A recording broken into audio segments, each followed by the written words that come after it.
দেখতে দেখতে দিনগুলো যে কিভাবে পার হয়ে গেল বুঝতেই পারলাম না। আসসালামু আলাইকুম everyone, welcome back to my channel. আশা করছি আপনারা সবাই অনেক বেশি ভালো আছেন। আমি আলহামদুলিল্লাহ ভালো আছি। আসলে বাবার বাড়িতে আজকে আমার শেষ দিন। আজ বিকেল 3:30টার বাসে আমি ঢাকার উদ্দেশ্যে রওনা হব। তো যাই হোক, এদিকে সকালবেলা ভাইয়া বেশ কিছু নদীর মাছ পাঠিয়ে দিয়েছে। আসলে এরকম নদীর মাছ আমাদের বাজারে সবসময় অ্যাভেলেবেল পাওয়া যায় না। তো এখানে ছিল বেশ কয়েকটা রায়েক মাছ, দু একটা বাটা মাছ আর দেশি পুঁটি একটু বড় সাইজের কয়েকটা ছিল। তো প্রত্যেকটা মাছ খেতেই দারুণ মজার ছিল। তো এখানে মা রায়েক মাছগুলো হালকা ভেজে ভুনা করেছে আর পুঁটি মাছগুলো টমেটো পেঁয়াজ দিয়ে হাতে মাখিয়ে রান্না করেছে। আর এখানে করেছিল লাউ ঘন্ট। তো প্রত্যেকটা রান্নায় অনেক মজা হয়েছিল, মায়ের হাতের রান্না বলে কথা। তো এগুলা ছিল আজকে দুপুরের রান্না। আর আমি যেহেতু জার্নি করব, তো এই জন্য আজকে দুপুরের খাবারটা একটু আগেই খেয়ে নিয়েছি। আর এদিকে মা আর ভাবি দুজনে মিলে শুরু করেছে এখানে বস্তা প্যাক করা। তো মাকে আমি বলেছিলাম যে একটা বস্তা দিতে, তো মা সবকিছু অল্প অল্প করে দিতে দিতে একদম 2 বস্তা দিয়েছে। মোটামুটি বেশ বড় সাইজেরই বস্তা ছিল দুটো। তো এখানে মা আর ভাবি অনেক কষ্ট করে এই কাজগুলো করছে। আর আমি আসার 2-1 দিন আগে থেকে আসলে ভাবির শরীরটা একটু খারাপ ছিল। তো তারপরও ভাবি যতটুকু পেরেছে মাশাআল্লাহ অনেক হেল্প করেছে মার সাথে। তো যাই হোক, বিসমিল্লাহ বলে বাড়ি থেকে বের হয়ে গেলাম। তবে এই বিদায়টা আসলে খুবই কষ্টের, যেটা প্রত্যেকটা মেয়েরই হয়। সেম আমারও হচ্ছিল। আর এদিকে বাড়ির সবার মন খারাপ দেখে আরো বেশি খারাপ লাগছিল।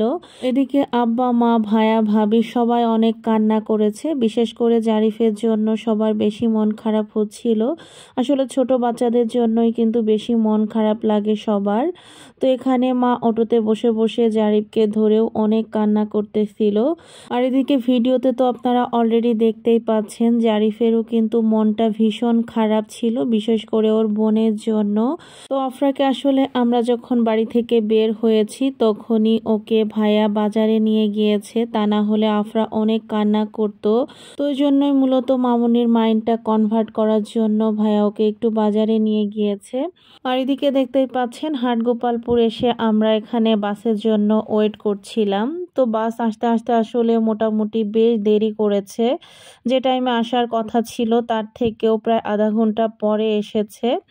তো যাই হোক, ফাইনালি কিন্তু আমরা বাসে উঠেও গিয়েছি। আর এদিকে বাসে উঠেও দেখতে পাচ্ছেন জারিফের মনটা কিন্তু ভীষণ খারাপ। নর্মালি জারিফ কিন্তু বাসে চড়তে খুবই পছন্দ করে, কিন্তু আজকে জারিফের কোনো আনন্দ ছিল না মনে। জারিফও আসলে বড় হচ্ছে, তো অনেক কিছু বুঝতে শিখছে আমার বাবাটা।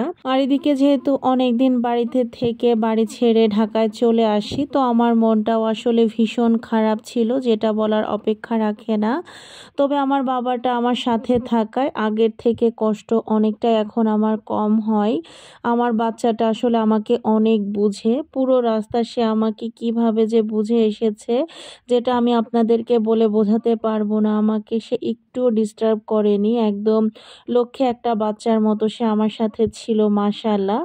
আর সত্যি কথা বলতে আমি আমার ছেলের সাথে আমার জীবনের সেরা সময়গুলো কাটাচ্ছি।